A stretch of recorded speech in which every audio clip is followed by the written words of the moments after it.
Let's bring in retired four-star General Jack Keane. General, I thought by now we'd be talking about the retaliation of Iran and/or Hezbollah. Why haven't we?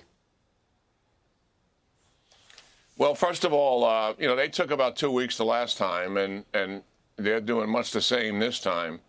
And I think Netanyahu is really inside the head now of the Iranian leadership.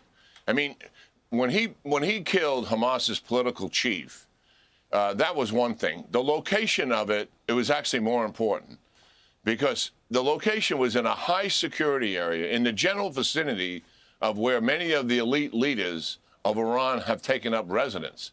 That means this is their primary security zone area by the security services.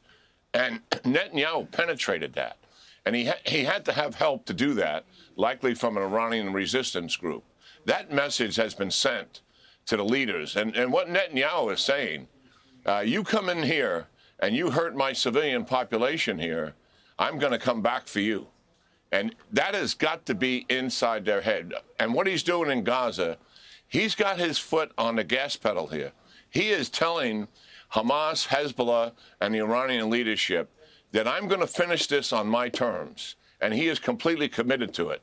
I wish the administration was as committed as he is to the end state of this war. He knows he's got to finish off these thousands of fighters. If he leaves them in place as a result of a permanent ceasefire, Hamas wins, and they just bide their time before they reattack.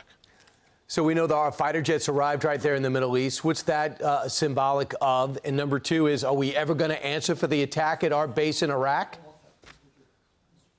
Well, you would have thought we would have answered by now. But after all, we're wringing our hands about not wanting to escalate. Well, but did they escalate? Of course they did. And that's where we have been. Much more on defense than we should be on offense, and hands off Iran in terms of U.S. direct attacks for sure, despite all of the requests being made by our military commanders. Likely not to happen here. But look, credit the administration here. We have got a very effective commander in charge of the U.S.-led coalition, General Kurilla, and they have given him additional resources to make certain that we're able to intercept as much as possible the Iranian attack by drones as well as missiles. So the F-22, that's a major interceptor for the U.S.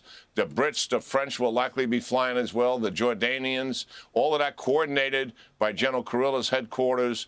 And also naval war combat ships with major interceptors on them have been added to the fray here. So the U.S.-led coalition will clearly play a role in Iran's retaliation attack, depending on the scale of it, certainly. General, people should understand how this ends has everything to do with if it starts up again. Everybody wants the hostages out, but if you leave Hamas intact, it's only going to be worse the next time. And if you read the Institute for the Study of War that you put out every day, it reveals what is really going on. General, thanks so much. Have a great weekend. Yeah, you guys do, too. Thank you. I'm Steve Doocy. I'm Brian Kilmeade. And I'm Ainsley Earhart. And click here to subscribe to the Fox News YouTube page to catch our hottest interviews and most compelling analysis.